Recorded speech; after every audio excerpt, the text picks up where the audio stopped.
శ్రీ గురుభ్యో నమః. శ్రీమాత్రే నమః. సూతకం అంటే ఏమిటి? ఎవరు ఎలా పాటించాలి?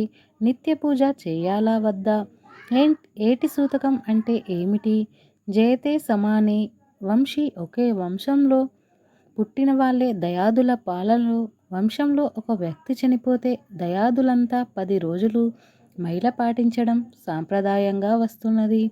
ఈ వంశంలో ఎవరైనా పుట్టినప్పుడు మైల అంటారు, మరణిస్తే సూతకం పాటించాలి.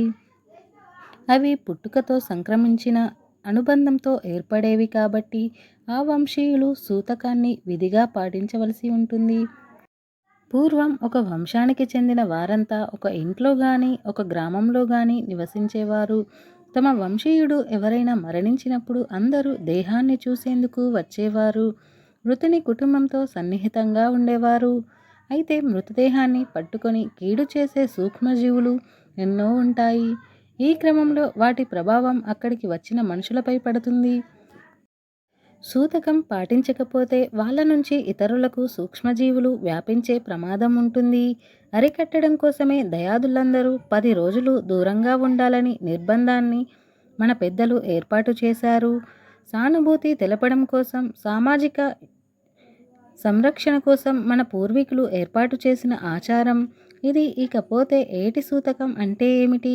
నిత్య పూజలు చేయాలా వద్దా? ఎవరు ఈ సూతకం పాటించాలి అనే విషయాన్ని గురించి తెలుసుకుందాం.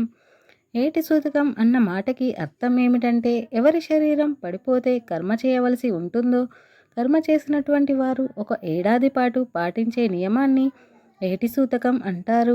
తల్లిదండ్రులు చనిపోయినప్పుడు కొడుకు 1 ఏడాది పాటు ఏటి సూతకంలో ఉన్నాడు అంటారు. తల్లి కానీ తండ్రి కానీ శరీరాన్ని విడిచిపెట్టేస్తే ఆ ఏడాది పాటు వాళ్ళ అభ్యున్నతికి, ఉత్తమగతులు పొందడానికి సంబంధించిన కర్మలు చేయాలి.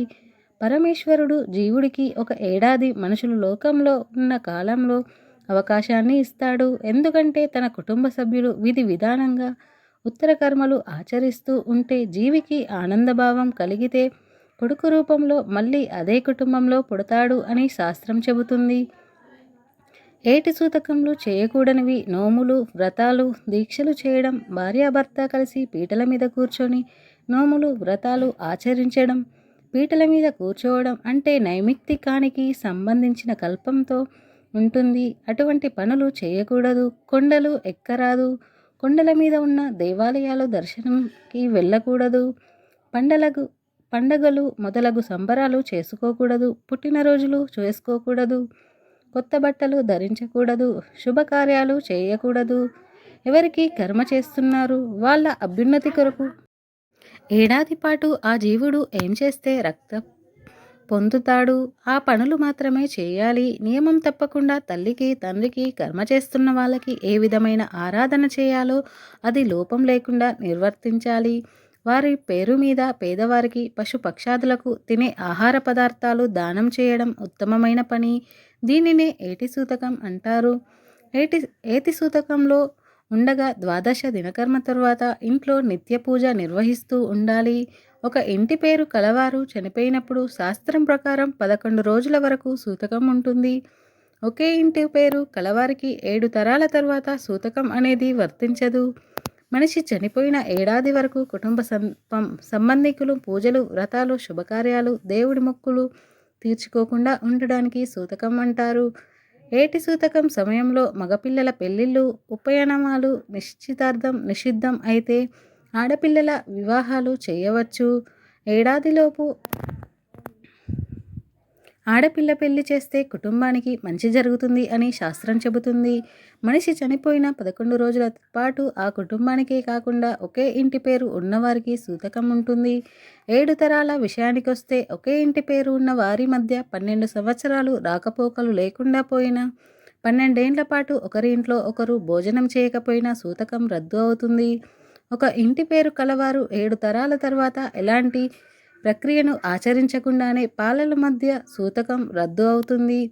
ఇప్పుడు సూతకం గురించి కుటుంబంలో తల్లిదండ్రులు చనిపోతే ఒక కుటుంబానికి మాత్రమే 1 సంవత్సరం పాటు పండుగలు, ఎలాంటి శుభకార్యాలు మొదలైనవి చేయకూడదు. పాలల్లో కేవలం 11 రోజుల వరకు మాత్రమే సూతకం వర్తిస్తుంది. 12 రోజుల నుండి వారి ఇండ్లలో పండుగలు, శుభకార్యాలు, ఇతర అన్ని ఫంక్షన్లు సందేహంగా నిర్వహించుకోవచ్చు. సూతకానికి ఇంటి పేరు కన్నా ఒకే గోత్రం ఉన్నవారికి ప్రాధాన్యత ఎక్కువగా ఉంటుంది. కొందరికి ఊరు మారితే ఇంటి పేరు మారిపోయిన దాఖలాలు ఉన్నాయి. ఏటి సూతకం ఉన్న ఇంట్లో ఎవరైనా ప్రసవించినంత మాత్రాన పండుగలు రావు. ఆ ఇంట్లో పురుడు కార్యక్రమం మాత్రం చేసుకోవాలి. ఏటి సూతకం ఉన్నవారు ఆ ఇంటి ఆడపడుచులకు ఓడిబియ్యం పోయరాదు. దగ్గర బంధువులు ఎవరైనా వచ్చి ఖర్చులతో పోస్తాము అంటే పోయించుకోవచ్చు, తప్పు లేదు. ఇంటివారు ద్వాదశ దినకర్మకాండ చేసిన పని రోజు గుళ్ళో నిద్ర చేయాలి. నిద్ర చేసి గుడి ప్రదక్షిణ చేస్తే దోషమేమీ కాదు. అర్చనలు, అభిషేకాలు, ప్రత్యేక పూజలు, గర్భగుడిలోకి వెళ్ళడం మొదలైన మాత్రం చేయరాదు. శాస్త్రం ప్రకారం అస్థికలను సూతకమున్న సమయంలో ద్వాదశ దినకర్మకు ముందు నదిలో కలపకూడదు. అస్థికలను నెల రోజులలోపు కలపాలి. వీలు కాని వారికి 3 లేదా 5 నెలలలోపు కలపవచ్చును. తల్లిదండ్రులు చనిపోయితే వారి సంతానం దశదినం కర్మ రోజు తప్పక శిరోమండలం అంటే గుండు చేయించుకోవాలి. ఫ్యాషన్కు పోయి ఎవరైనా గుండు చేయించుకోకపోతే రుణ సంబంధం వీడక వారిని పితృదోషాలు వర్తిస్తాయి. కర్మ అయిపోయిన తర్వాత గుళ్ళో నిద్ర చేయకుండా ఎవరి ఇంటికి వెళ్ళకూడదు. గుళ్ళో నిద్ర చేసిన తర్వాత అమ్మమ్మ లేదా మేనమామల ఇంట్లో నిద్ర చేసి వచ్చిన తర్వాత ఎవరి ఇంటికైనా వెళ్ళవచ్చును. అమ్మమ్మ మొదలగు వారి ఇంట్లో నిద్ర కార్యక్రమం నెలలోపే మంచి రోజు చూసుకొని చేసిరా. ఎవరు లేని వారికి దేవుడే దిక్కుగా భావించాలి. నేటి సూతకం ఉన్నవారు చనిపోయిన వారి పక్షం తిథి ఏ రోజైతే వస్తుందో సంవత్సరం పాటు అదే తిథి రోజున మాసికం పెట్టాలి. మాకు ఉద్యోగరీత్యా వీలు కాదు అని సాకుతో ఆదివారం లేదా ఏదో సెలవు రోజు పెడతాము అని పొరపాటున కూడా తిథుల విషయంలో తప్పులు చేయకూడదు. ప్రతి సంవత్సరం పక్షం తిథిని గుర్తుపెట్టుకొని ప్రతి సంవత్సరం అదే తిథిని పెట్టాలి. పితృదేవతల విషయంలో మన సౌకర్యం వెసులుబాటు చూసుకోవద్దు.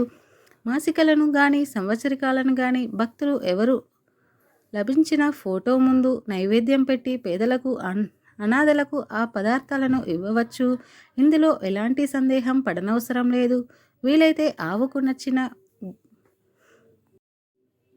గ్రాసాన్ని కూడా పెట్టినచో గతించిన పెద్దల ఆత్మ శాంతిస్తుంది. ఫ్రెండ్స్, ఈ వీడియో మీకు నచ్చినట్లయితే మా ఛానల్ని సబ్స్క్రైబ్ చేసుకోండి.